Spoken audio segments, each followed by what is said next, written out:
Welcome to the Echo Community Church podcast. At Echo, we're all about being and making disciples of Jesus Christ. And on this podcast, you'll hear solid teaching from the Bible from our pastors at Echo. Thanks for checking us out and enjoy the message. We're glad you're here this morning. We're going to continue. We're actually going to wrap up our series on Mission Critical. Today it's stories from the front lines. In just a minute, four of my friends are going to come, and we're just going to talk through how some of our experience in sharing our faith with people that we know or people that we just met, because I thought it might be really relatable and helpful for you to hear stories from somebody other than the pastor. You expect to hear stories from your pastor about this, but sometimes it's a little more relatable to hear it from people like you. And I got into a conversation in the grocery store. Have you been to a grocery store in the last week? Are you still okay? It's every man, woman, boy, and girl for himself out there right now. I don't know why we are conditioned to think that if there's snow in the forecast, everybody needs milk, regardless of whether you drink it or not. You need milk, you need eggs, you need bread. And I don't know why, toilet paper, right?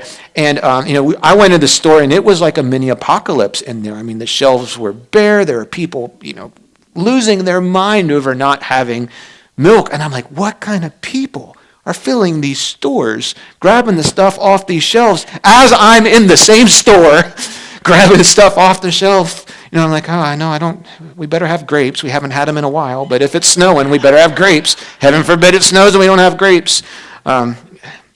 I'm being very white right now, I recognize. I'm sorry.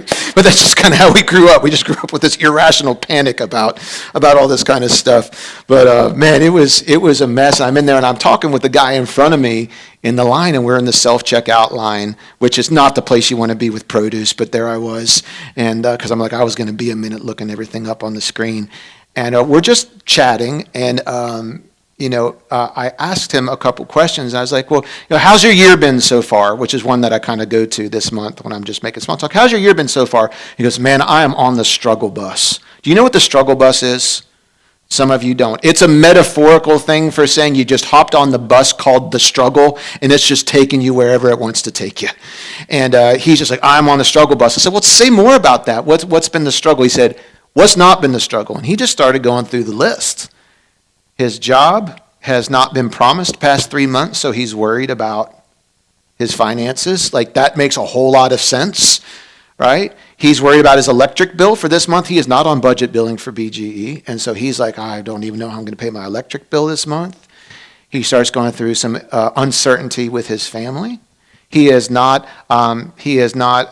first-generation immigrant to the U.S. He says, some days I don't know if I'm going to come home. I don't know if someone's going to pull me over and send me out of the country. I don't know if I'm going to be separated from my kids. I live with that uncertainty. I live with that unfear.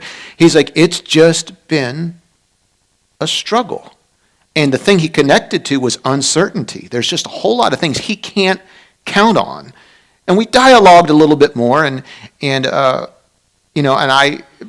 I tried to draw out about faith or religion, or maybe where he looks to for certainty. What he said was, I don't consider myself a very religious person anymore. And so, what was interesting to me is that as we're standing here, what's bubbling up in my heart is that I believe I have something to say that would help him. And I want to try and get it out in this conversation as best I can, because what bubbled up in my heart was not anything I'd ever seen written down, but I really feel like it was the Holy Spirit helping me in that moment. And the little statement that he left me with is, he's basing his life on what is uncertain rather than who is certain. And that, because he's looking into the bucket of things that are uncertain in his life and saying, those things get to tell me how much joy I can live, how much happiness I can have, how much confidence I can have, how much optimism. And because those things are all unresolved, he was living with a real feeling of heaviness and stress. And here's what I think we can probably agree on. Uncertainty is a trigger for fear. Most of the things that cause us to be afraid, it's because they start out as something that we were uncertain about. When I think back on it, I was really scared of the dark as a kid. I was terrified of the dark, all the lights being out. My biggest fear of the power going out was having to go to sleep without a nightlight. That's just what I grew up around. And what 5-year-old Phil couldn't have articulated to you, but I can tell you today, because I spent thousands of dollars in therapy, what I can tell you today is that what I was afraid of was the unknown of what was in the dark. I was uncertain.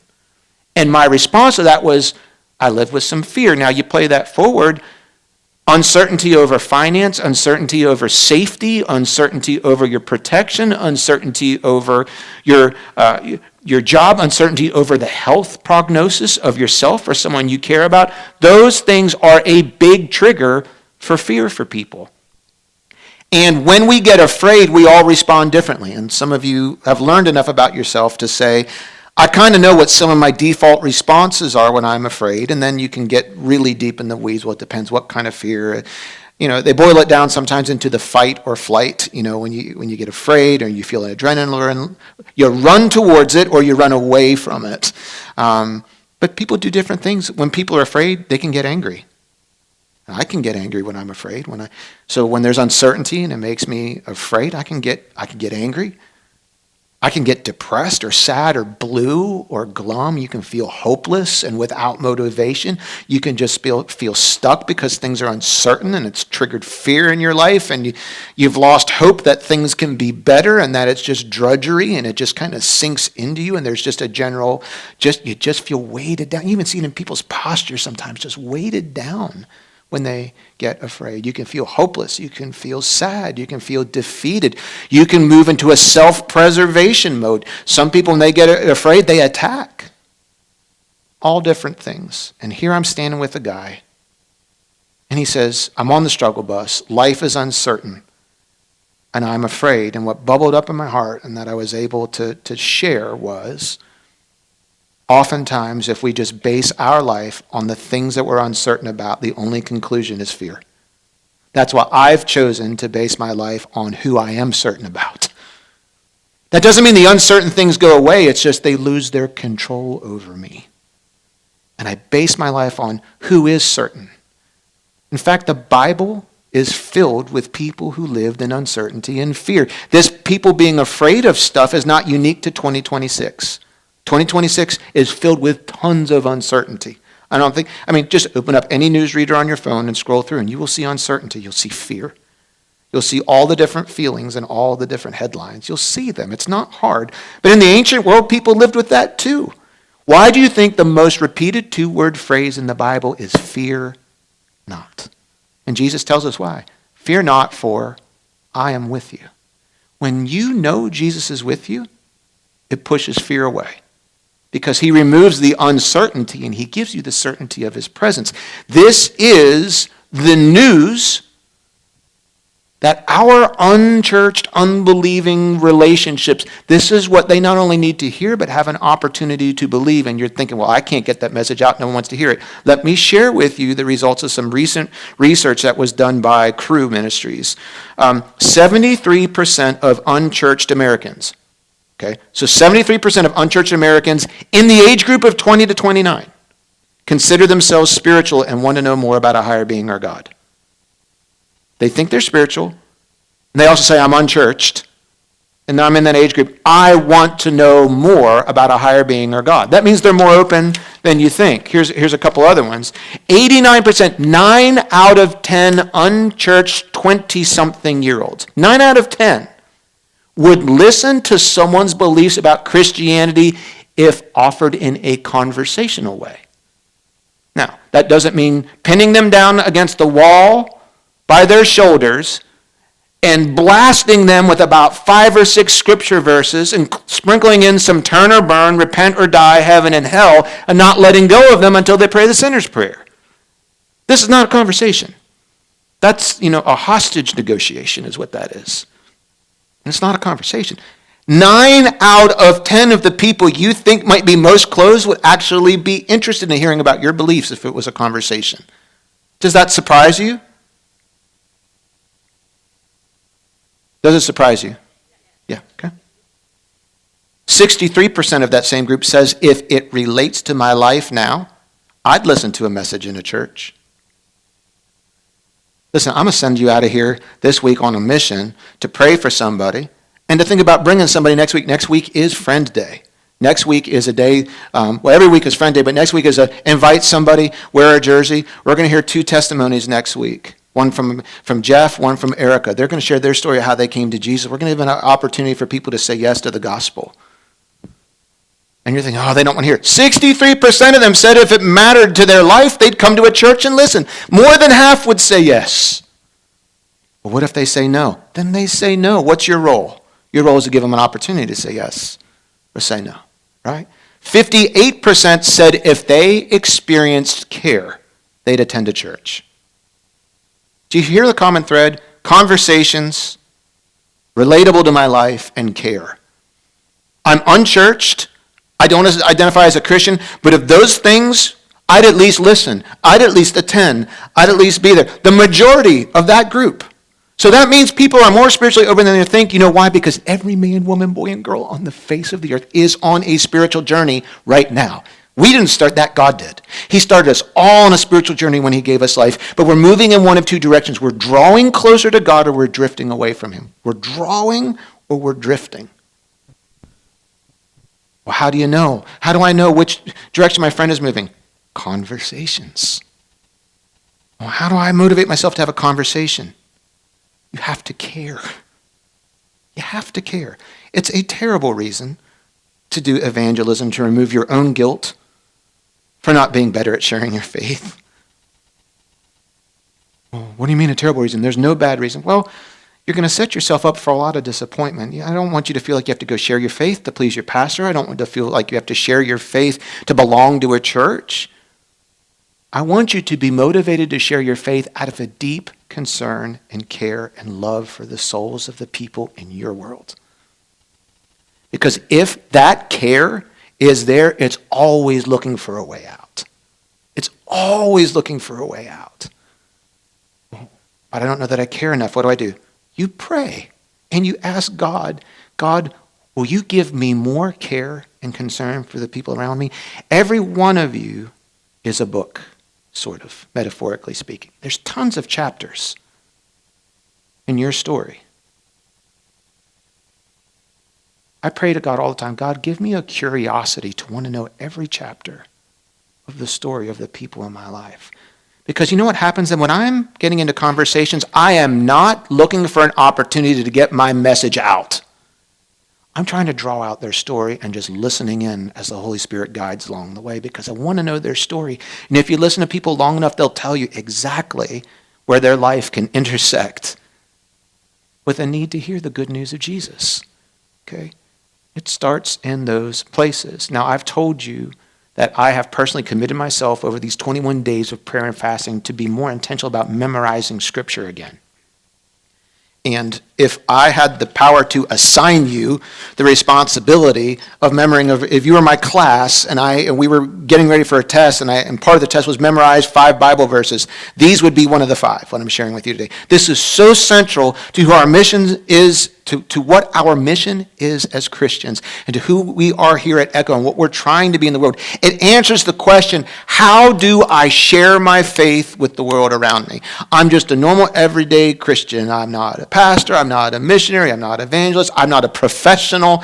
I'm just someone who has been saved by Jesus. And in my heart, there is a desire to share my faith. How do I do it? Paul, in the most practical place in the Bible, tells us right here, I have memorized this. I memorized this a while ago, but I have memorized this. I would highly, highly, highly encourage. I wish I could use the word require, but I can't. I want you to choose to memorize these verses. Let me read them to you. This is Paul writing to new Christians in a very secular city about what it looks like to share their faith in the neighborhoods and the communities where they live. Let me read it to you. Live wisely. Live how? What's the adverb? Live wisely. Okay, we're going back to English class, right? Adverb, right? Modifies the verb. Live wisely. Now it's going to tell us where. What's the next word? Live wisely among. Now I grew up in pretty conservative Christianity. Thankful for my upbringing. I found Jesus through that. One of the things that was more normalized when I grew up, and from different teachers and things that I had was, when it came to my unbelieving people, you didn't live among them. You lived apart from them. And if you wanted to reach them, you invited them to have like a special invitation to pass to come into your closed, cloistered Christian community. And they could stay if they adopted your beliefs. But here's what Paul says. Paul says, live wisely among who? those who are not. Now, does that mess with anything you were taught at any point in your Christian journey? Who are we supposed to be living among? Not just believers, but living among unbelievers. But living how? Therein lies the rub, as Shakespeare would say, right? Live wisely among those who are not believers and make the most of every opportunity. Now I want you to think about the stats we read about earlier and listen in. Let your conversation, interesting. The Bible tells believers we should prepare to engage with unbelievers conversationally, and the research from 2025 says that the majority of unchurched 20-year-olds, 9 out of 10 would listen to your beliefs if it was a conversation. How accurate is the Bible? That's pretty accurate. Written 2,000 years before that survey. Paul says the strategy, the way God hardwired people, is to engage with less defenses if it can happen in a conversation. It's just we've forgotten how to have conversations. Right? We've forgotten that. Let your conversation be gracious and attractive. You understand that wise living is attractive and unwise living is repulsive. It says, let your conversations be gracious and attractive. In other words, the way I converse with people should be an instrument God can use to draw people in, not repel, so that you will have the right response for everybody. So let me boil this down into a big idea. The big idea is that the mission critical work for every disciple is living wisely among unbelievers and engaging them in spiritual conversations. I can't make it any more simple or practical. I've probably said it from this pulpit 100 times, and if the Lord gives me breath to continue being pastor for the years ahead, and the Lord, that's his will for us, you'll hear it 1,000 more times. Live wisely among unbelievers and engage them in spiritual conversations. In fact, if you feel stuck in your efforts to share your faith, you can kind of use this as a diagnostic tool. First of all, are you living among unbelievers? Some would say yes. Some would say no, and it's not a gotcha moment, because here's what a 2025 survey tells us. That within the first 6 months to 2 years of someone, this is someone who in their adult years converts to Christianity. They receive, they experience God's free gift of salvation. They become a Christian. They confess their faith in Jesus, and then they begin the Christian life. God comes and lives inside of them through his Spirit. He takes them up. He starts molding them. 6 months to 2 years after that, 90% of that person's social circle changes. Okay?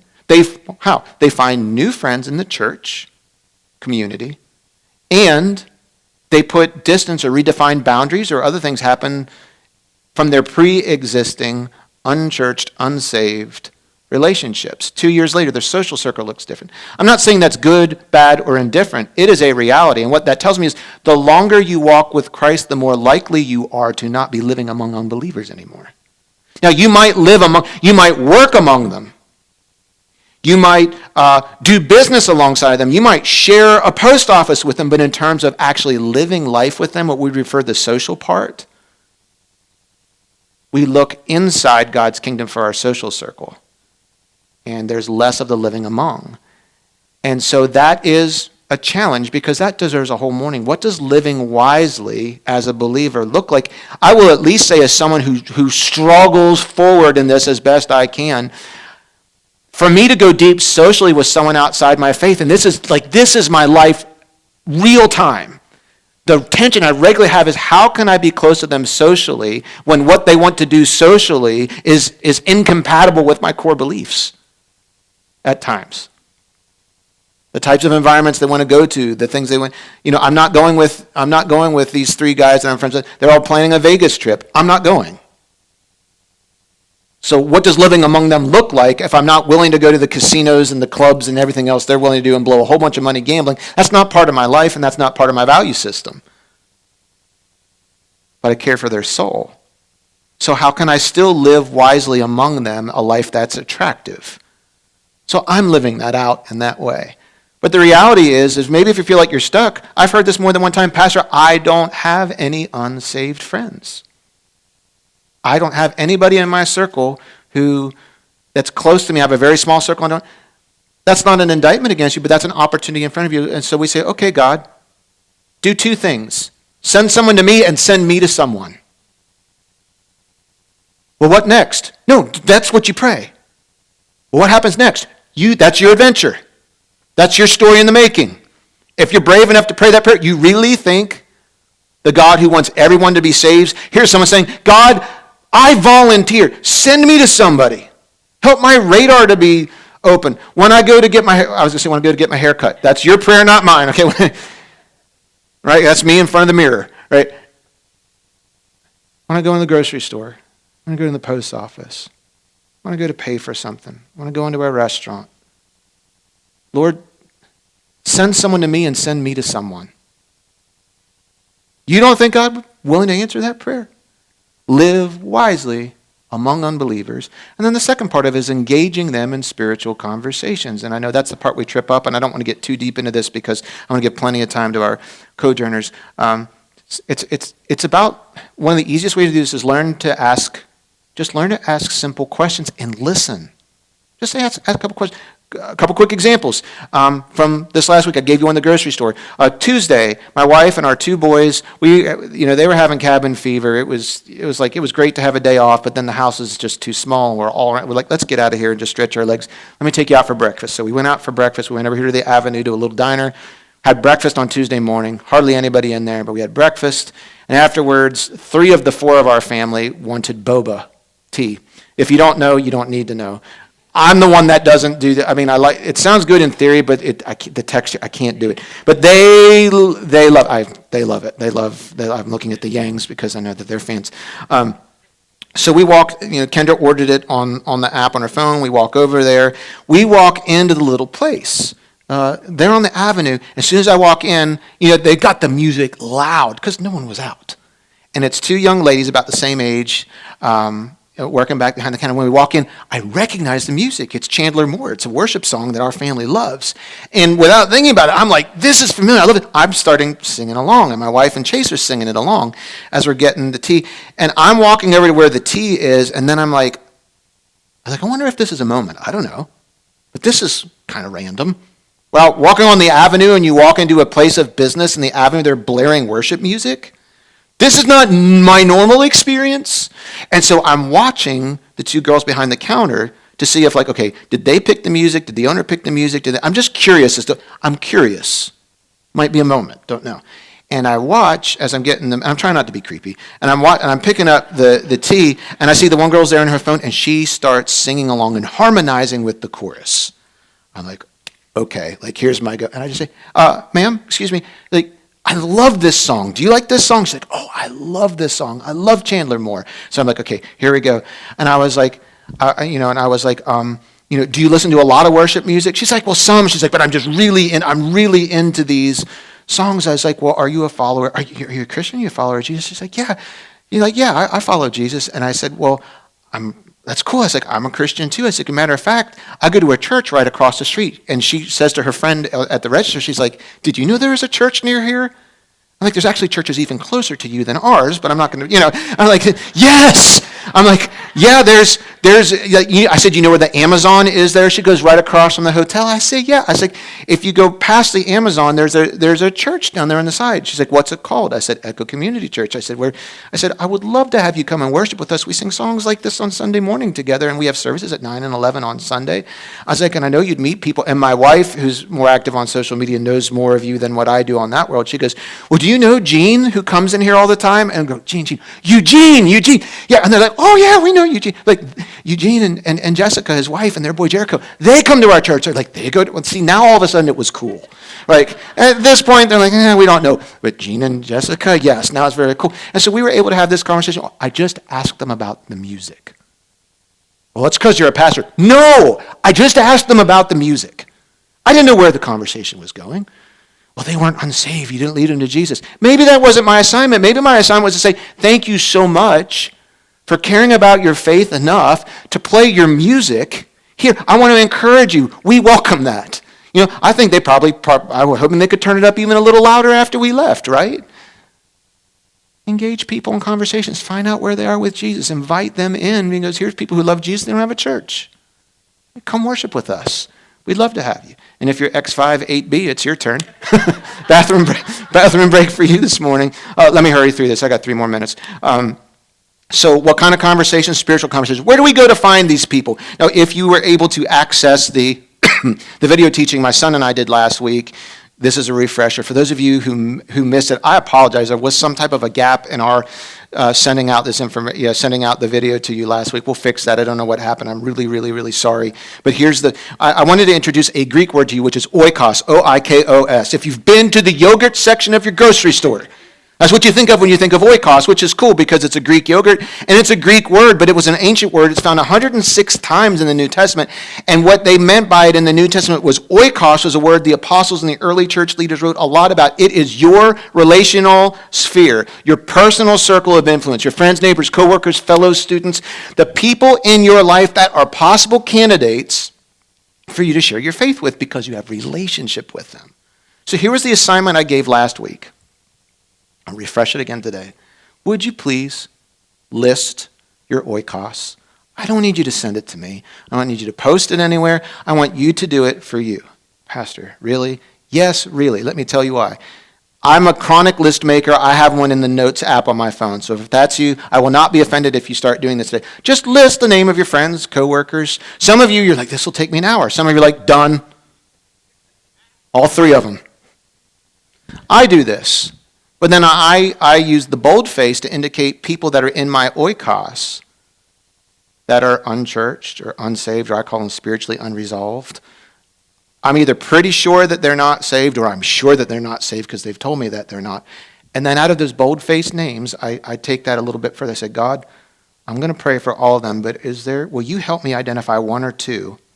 I can commit to praying for them, not just sporadically, but every single day. And I'm going to pray for them in a specific way, that you would give me clues and cues to know how I can better care for them in an effort to let them know your love for them and open up an opportunity to share the message. In fact, how do we get this work done? How do we get this work done? Prayer, care, share. Not my 3 words. All right, but it's an approach I was introduced to through a missionary who's discipling me in this area. His name is Pastor Brian. You've met him. He's coming again in March. We're going to talk about something we're going to do as a church this summer together around the World Cup to reach more people for Jesus. But how do we get this done? I can't make it any more simple. Prayer, care, share. Kind of sort of closely rhymes, right? Prayer, care, share. Prayer. You are praying for someone in your oikos every day. Here's what we're not praying. God, will you please save them? He wants to save them. You don't need to convince God to be in the saving business. That's what he does. I don't say, Jesus, will you please save? What more do you want Jesus to do? Jesus said, yes, I'll come to earth. I'll give up being, all my God privileges, and I'll become a little fragile baby. I'll live a sinless life of perfect obedience. It'll cost me all my friends. I'll go through pain and suffering. I will pay the penalty that every human deserves to die on their behalf, whether they ever love me or not, whether they use my name as a curse word or not, whether they ever want to follow me. I will die for them. I will pay off their debts. And then God raised him from the dead. He's alive. All Jesus says is, I've done all the work. Just go tell people what I did. I did all the work. Just go tell people. That's our job, right? So when I pray, I'm praying, God, for Brian, Lord, use me as a volunteer to be a vessel through which you can show him how much you love him, how much he needs you, how much value he has to you. Lord, use me, help me understand how I can show him care. And that's how I pray. Pray for them. God, send someone else. And that's fine to do that too. Hey, use me. Use me. Why don't we? You know why we don't pray that? Because he might want to use you. And then we get the uncertainty and the fear thing. But we're gonna cruise through some of that today. Asking God for clues and cues to show them love and for opportunities to start spiritual conversation. That's prayer. What I'm asking in my prayer life is show me the next step. God, show me care. How can I consistently reach out with love on a weekly basis? This can be very simple and practical. One of the guys I'm praying for, his name's Brian. He owns a pizza shop in South Central Pennsylvania, and I get to see him about once a week. And And I texted him this last Friday because I wasn't heading up to spend some time with him. And I said, man, how's your Friday going? He's like, man, it's going terrible. Our walk-in freezer broke this morning, and we had to cart all of our stuff to a local grocery store to keep it from spoiling on the same day. Our range hood went out too. And I'm just like, oh, man. I'm so sorry. Like, these are not the joys of business ownership, I'm sure. I said, but I'm going to start praying right now, very specifically, that it gets repaired super fast, that it doesn't break the budget, and that you don't lose any business over this. I said, is there anything else I can do to help? He's like, no, I've seen you in the kitchen. You don't belong anywhere near here. But thanks for your prayers. I was like, keep me posted. Let me know what's going on. That's what I could do for Brian that day. You matter, I care. You matter, I care. And when you pray over people, to be amazing the different ways that God will cue you as to how you can show them care. And then finally, sharing. It does eventually go to this. Just be prepared to start spiritual conversations to share the gospel with them. And there's lots and lots and lots of different ways to do this. Lots of different questions that you can ask to open up that door. One of my favorite things is asking people in small talk, hey, what are your plans for the weekend? And you can ask somebody that. That sounds, and it is, very curious and interesting, right? And you ask them, and they're going to tell you. And if the conversation goes to the next step, what do you think they'll ask you? What are your plans for the weekend? And you have an opportunity in that to just tell them the truth. Well, my kid, for me, it would have been like, hey, 7 o'clock on Saturday, I'm going to take my youngest to a soccer game, and then 3 o'clock on Saturday afternoon, I'm going to take my oldest to his baseball lesson, and then we go worship together at church as a family on Sunday. Now, I've opened up a door. And they can talk more about it or not. But you see, just that simply, 2 questions in without making anybody feel intimidated, we've put on the table, our family goes to church. Right? And you're like, well, Pastor, it didn't lead in it. Not yet, but we can go there if we want to. But it's just about feeling comfortable. Not only feeling comfortable, it's about being more concerned about that person's story than your groceries. That's really where the miss is. It's not that you don't know how to do this. It's just we're so focused on getting our list done that we won't slow down enough even while we're getting our list done to talk to the person God knew you were going to be in the line with. See. Let's turn the stage over. A couple years ago, like 2 years ago, our missionary, Brian, invited me to be in a group with him, and he just calls it co-journers. People who are journeying alongside one another. And the specific group was focused on just feeling more excitement and less fear about sharing our faith with people. And I got to tell you, most of what I do professionally involves working with people who are Christians. It's equipping work, and I love it. But before I was a pastor, and long after I'm a pastor, I will always be a follower of Jesus. And there's a deep desire in my heart to reach people for Christ. And everybody I work with professionally is saved, thank God. It's kind of a requirement, for what we do. So I have to be a little bit more intentional about building friendships and relationships outside of my faith community. And, the longer that I follow Christ, it's easy for my own social circle to shrink to just Christians. And so a couple years ago, I just recognized, I want to be more intentional about this, but I recognize some of my own apprehensions and insecurities. And so Brian spent 6 weeks with me, and we just worked through some passages of Scripture, and then he gave me a weekly challenge to do. And it started off by writing out my oikos and identifying someone to care for, and then just taking it from there. It was like an adventure. And it was the single most transformational 6 weeks of anything I've ever spent in my entire Christian life. And I was so transformed by that a few weeks later, I invited a number of the men from this church invitation. Hey, would you like to come alongside me? This is outside of a program of the church. I'm not putting it on the website or anything. It just, would you like to journey alongside me in this? And a number of you took me up on that. And so I invited a few of those guys that have been co-journers. These are my co-journers, and they've been with me on this journey for the last 1.5, 2 years. And I invited a couple of them. Would you be willing to just answer a couple questions that I think would be interesting for you to hear from this morning? So I want to invite them to come. Edwin, will you come? And Griffin and Lincoln and David. Will you welcome them as they come? They're going to come and join us. Going to ask them just a couple questions. I had a really good time with them this morning. A lot of good things to share. They're a lot of fun. All kinds of different backgrounds and careers. You've got an entrepreneur who has a car dealership up here. You've got government employees, you got firemen, you got people in radio. I'll let you listen to their voices and figure out who's in radio, right?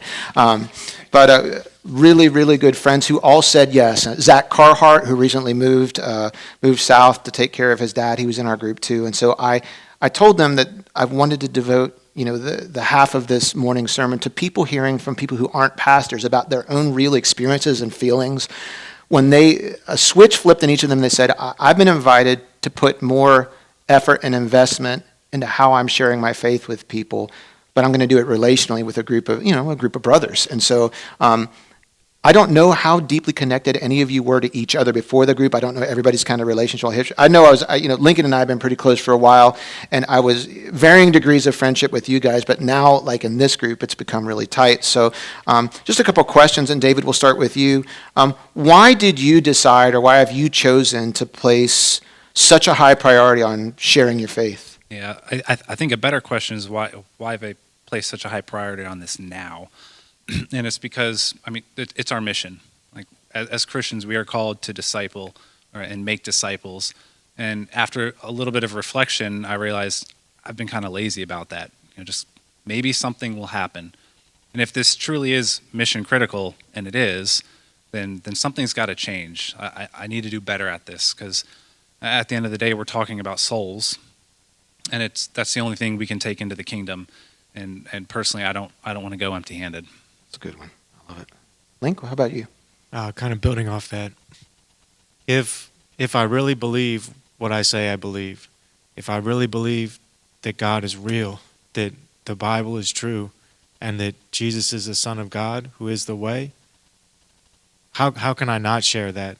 The consequences are staggering, and I don't want to share that because I'm a little embarrassed or I'm nervous, like my leg's shaking right now. Come on, man.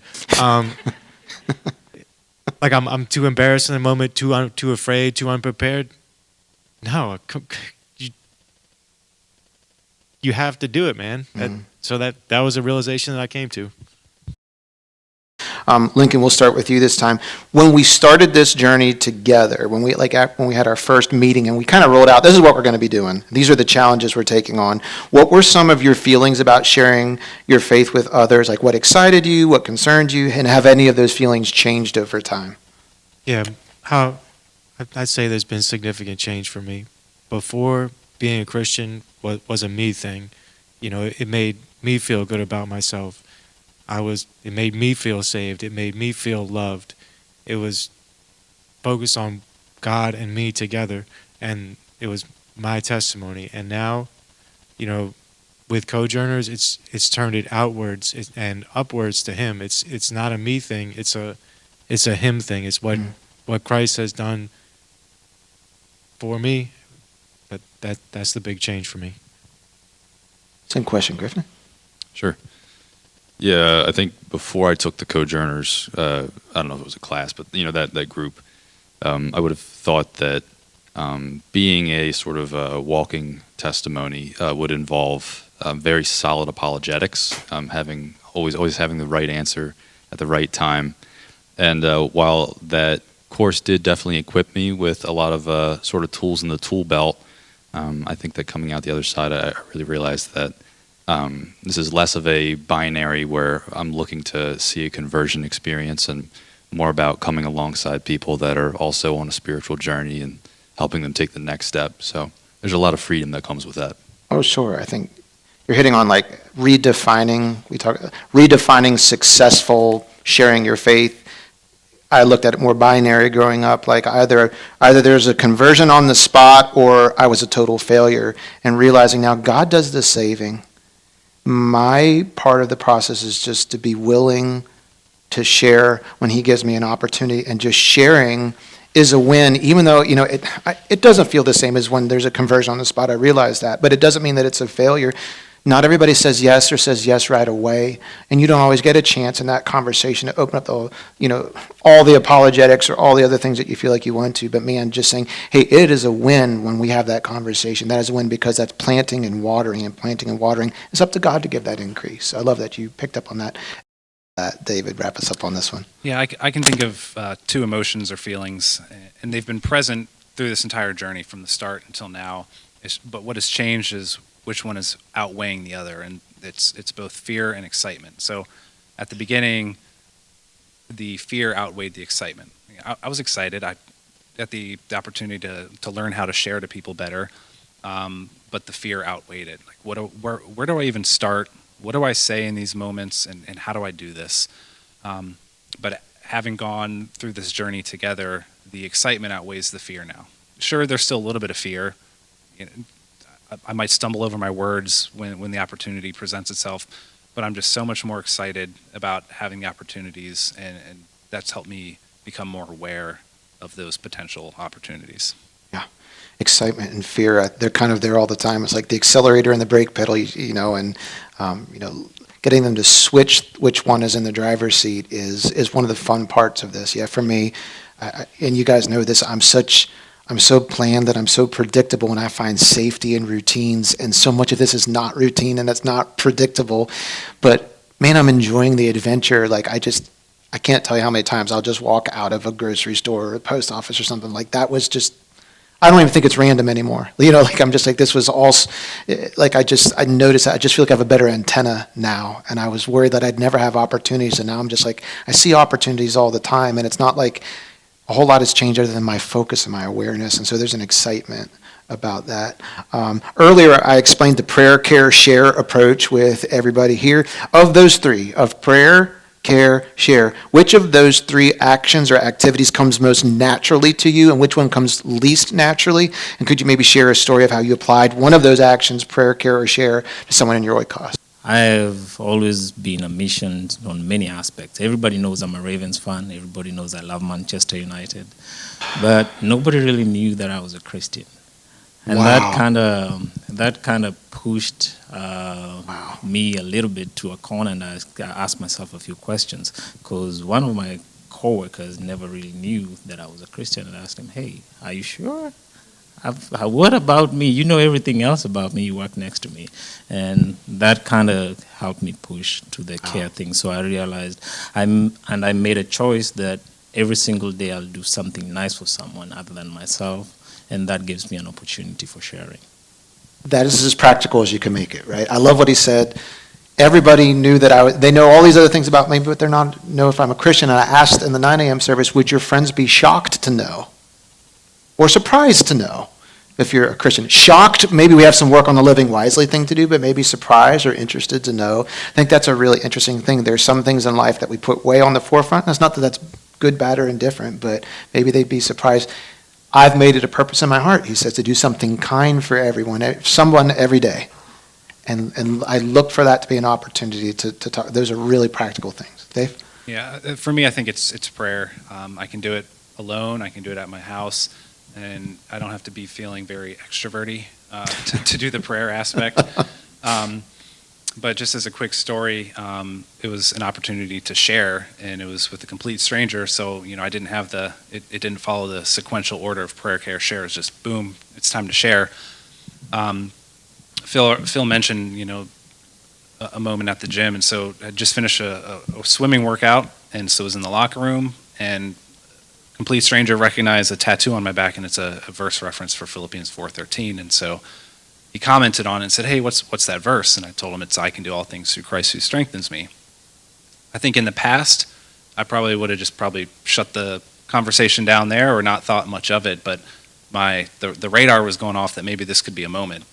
And so he said, "Oh, that's a good verse." And so I tried to continue the conversation. I said, "Yes, it's one of my favorites." And so we talked a little bit more, and then we were both in a hurry, but we saw each other a few more times. And so I was ready in those moments.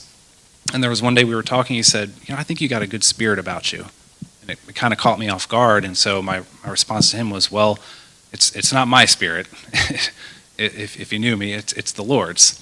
And so we continued the conversation, and I decided, this is definitely a God moment. So I said, "Do you have a church that you go to anywhere?" And he said, "No, but I volunteer at the food bank in the city."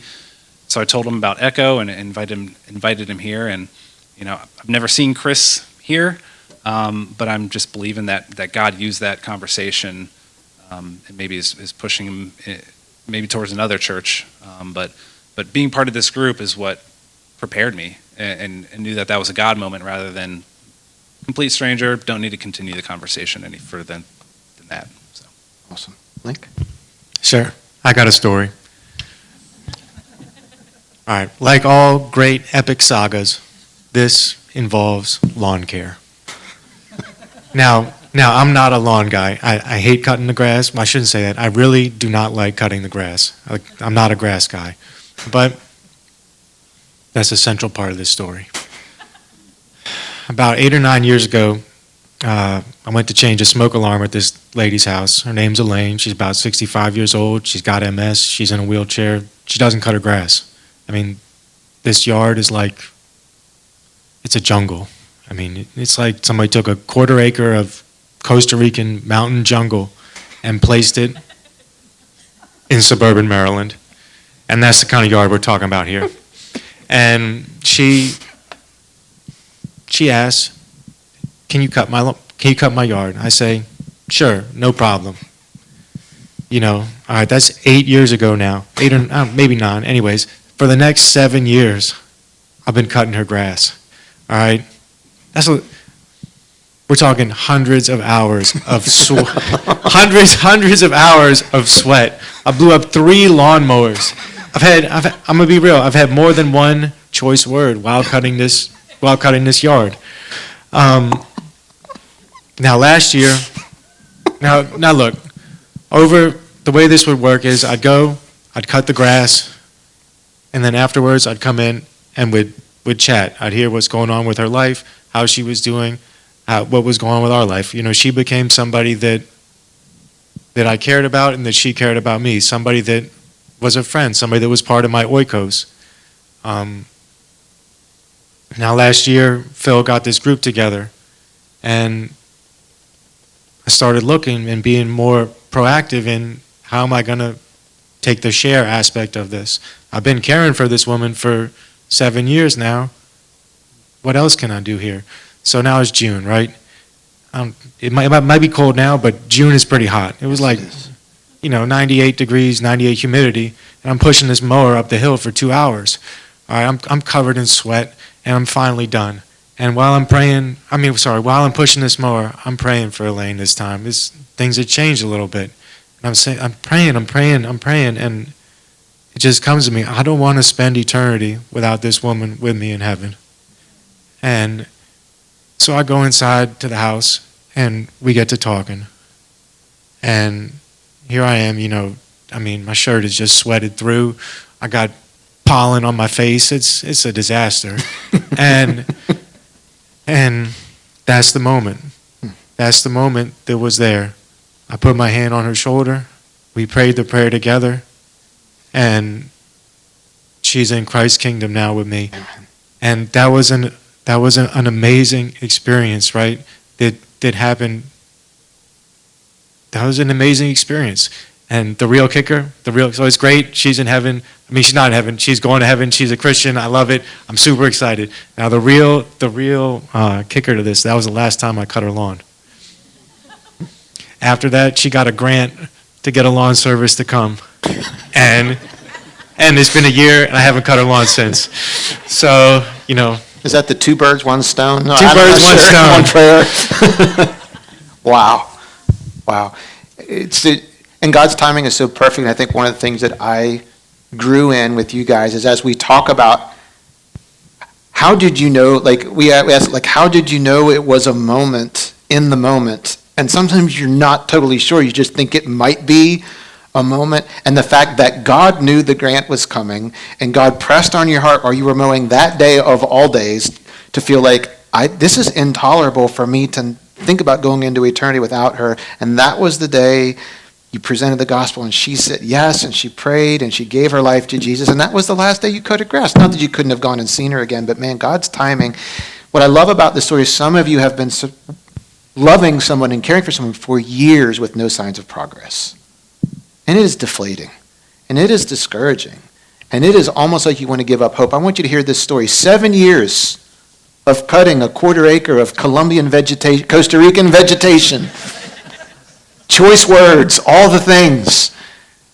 And God wasn't finished. And so be encouraged, don't give up. Let me go to the last question.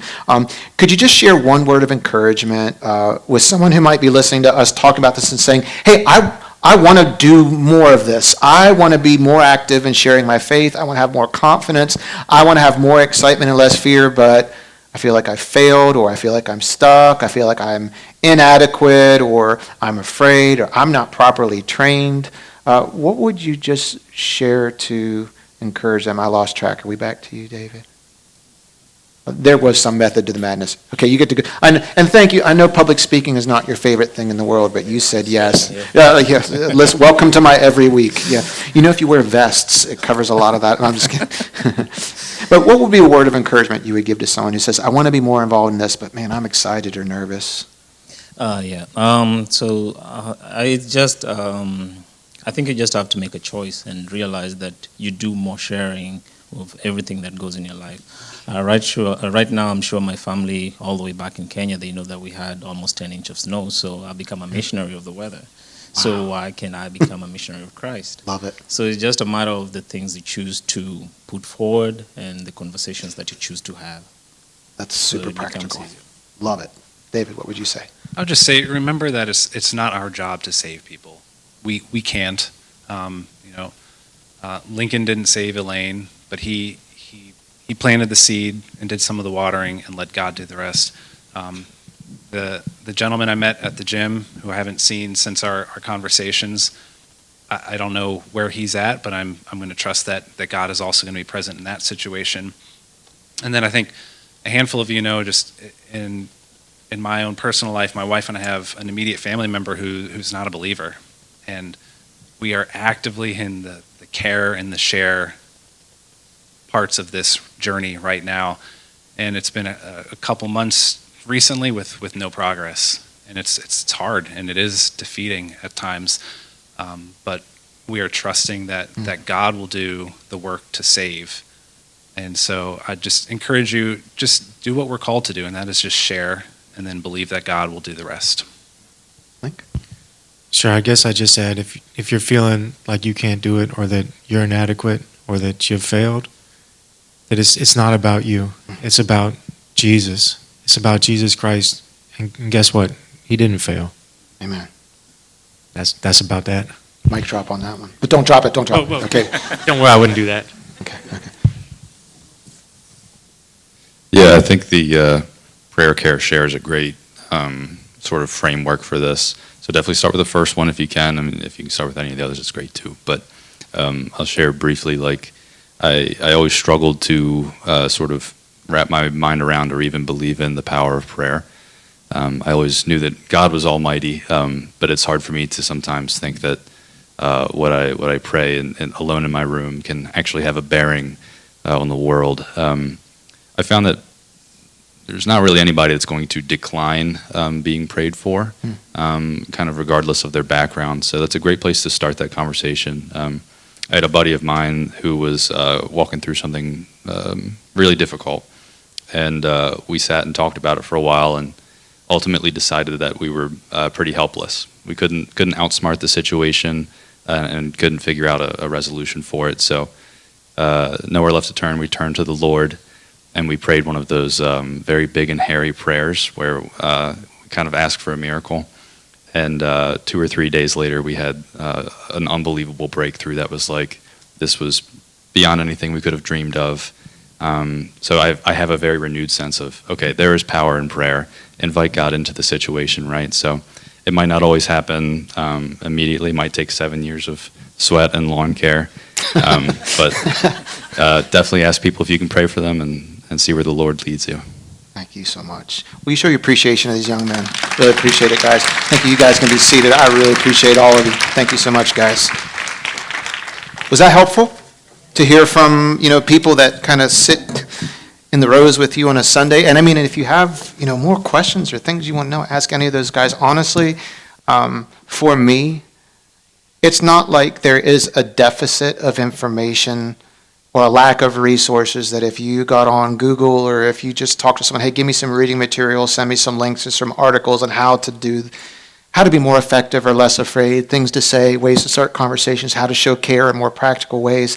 That's not hard to get that stuff. What is hard is to find friends that are going to do it with you. That's a little harder to find. But I will tell you, the biggest thing that changed for me is having a group of people that I trusted that really, we gave up an hour and a half on a weeknight consistently, 6 weeks to get together, and then it just went beyond that and beyond that and beyond that because it was a priority for us. We recognize, if we want this to be important, we need to make it important. We need to set aside time and protect it and commit to it, to being with one another, to sharing about our experiences from the last week. And they're not all success stories. Some of them are like, man, I just ran into a bunch of brick walls this week. I'm discouraged, and everybody just picks you up. Right? And they're praying with you and encouraging along. We're studying passages in the Bible, and we're taking a weekly challenge. There's a challenge we had every week, a challenge for us to take with someone in our oikos. And then we came back and just shared our experiences together. Me doing it together with friends has absolutely been a game changer for me. Think about it. If you want to get into running and you want to run a 5K or you want to run a mile or you just want, isn't it easier when you can go run with some friends that are on the same level as you? That's encouraging. If you get into a hobby or you want to be more disciplined, when you do it together with other people, it just increases the stickiness of the whole thing, and you move forward and you're not doing it all by yourself. And so we at Echo, we've been talking about this. We believe that there should be a place in everybody's life who wants to find some co-journers to find that here in our faith community. So we want to make it easier. So one of the ways is we're opening up, and I'll talk more about this, as you leave today, we're opening up some more co-journer groups.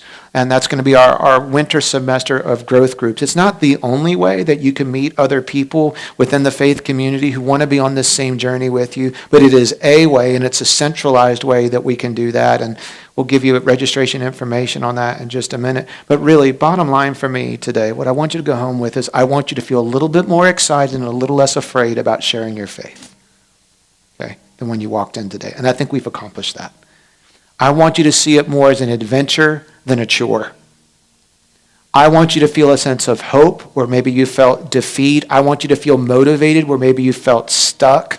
I want it to be a higher priority than something that gets lost in the background. And I don't want you to leave here filled with regret.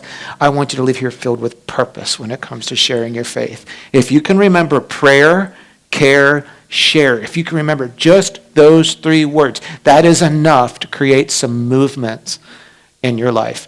Pray for somebody in your oikos that doesn't know Jesus. And how are you going to pray? What are you going to pray for? God, give me a clue or some cues to know how I can care for them. I want to care for them. I want to be kind. I want to be an encouragement. I want to find things to celebrate in their life, even little simple things. I want to make it a moment and celebrate. And Lord, I want you to help prepare me to share the truth about what you've done for me and the truth of what you can do for them. And with all of us, some of those are going to be natural, some of those are going to not feel natural, and that's okay. There's a way for us to grow in all those. But at the very minimum, I want you to identify your oikos this week. I want you to ask God to highlight somebody. I want you to begin to pray for opportunities to show care and open up opportunities to share. You can do this. You can do this. No one grows out of this. You don't outage it. You don't retire out of this. If you've got breath in your lungs, there's a mission for you to do. There's a mission for me to do. But not just by yourself. We want to do it together. And so I want to surround you with other co-journers because I know that will exponentially increase. Could you imagine 12, 18, 24? What if 75% of the people that call this their home on all ages find some co-journers in their faith community? You don't think there's going to be hours and hours of stories in your life? These 4 could have never seen a day where they would have sat up in front of you 2 years later and say, I have story after story after story. You have conversation after conversation. And you heard them say, not natural. One said, not good with meeting people. Those aren't requirements. It was just a willingness to say, I want to be used by God to share my faith with people who don't know. And God has met that prayer in abundance. One of our guys up here has actually started a Bible study at his place of work. And that's hard to start a Bible study without any other believers. That's kind of tough to do. But it's a mission. I've known the spiritual journeys of these guys.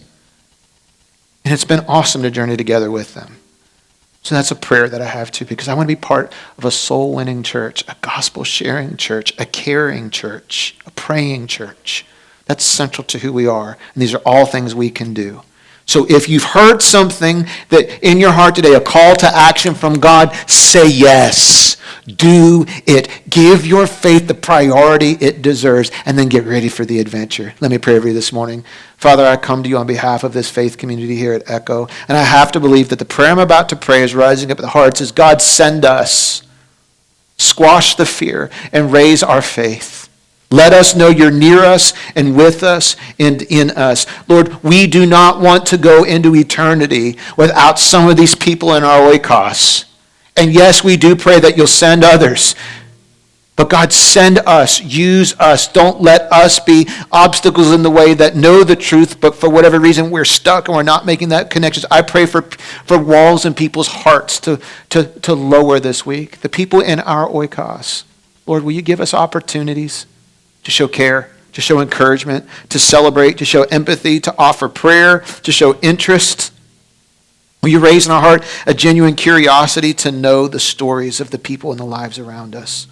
And Holy Spirit, we know you go with us and you do the convicting, you do the making aware, and you use our words and our conversations to guide people to know the truth for the reason, for the hope that we have within us. In fact, there might be some of you here this morning, you say, I'm hearing about a relationship with God. I'm hearing about being saved. I'm hearing about people who have repented from their sins and who have found new life in Jesus. And I feel like I'm being drawn to that today. I recognize that I have fallen short of the example that Jesus set, and I know that I deserve a consequence for disobeying the Lord. And there's a fear I have in my heart about paying that consequence. And if I can't pay off my own debts, I can't fix myself. But as Jesus can come in and repair me, boy, I would love a new life in him. Well, the good news of the gospel is that Jesus did the things that you can't do so that you can have the righteousness you could never earn. The Apostle Paul says in Romans chapter 10, if you confess with your mouth that Jesus is Lord and you believe deep in your heart that God raised Jesus from the dead, you'll be saved. You're saved by God's grace and your faith. You're not saved by your works. You're not saved by your performance. You're not saved by cleaning yourself and making yourself a good person. You're simply saved because God gives us grace and he gifts us the faith to believe him and to trust him. And if that's what you want and that's what you're ready to do, you're ready to give control of your life over to Jesus. Because that's our choice. You can have your sins forgiven or you can hang on to them. Those are our two choices. You choose. For me, the choice is forgiveness. But if that's what you want, can I encourage you, pray this prayer, mean it, and he'll save you right here, right now, completely. Here's the prayer. Jesus, I confess to you, I am a sinner. I've been doing life my way, not your way. And I want that to change today. Because I need to be forgiven. I need to be saved. I need to be new. And I can't do it. But I believe you can. Because Jesus, you lived a sinless life. You died the death that I deserved. But you became my substitute. I believe that. I believe you took my punishment. And you took it so that I would have the choice to not take it. Because my debt's been paid off to God. And Jesus, I believe that after you died, your Father rose you back to life again. And you defeated all the power that sin and death has. And now I want to follow you. So send your Spirit to live inside of me. I receive forgiveness for my sins, and I invite you to lead me as I follow you. Thank you for saving me. Amen. We hope you enjoyed the Echo Community Church podcast. If you prayed that prayer at the end of the message and began following Jesus Christ today, we'd love to celebrate with you and give you some simple next steps to take as you begin your new life with him.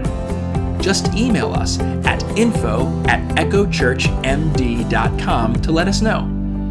If you'd like more information about Echo Community Church, you can check out our Facebook page or our website, echochurchonline.com. Thanks so much for listening.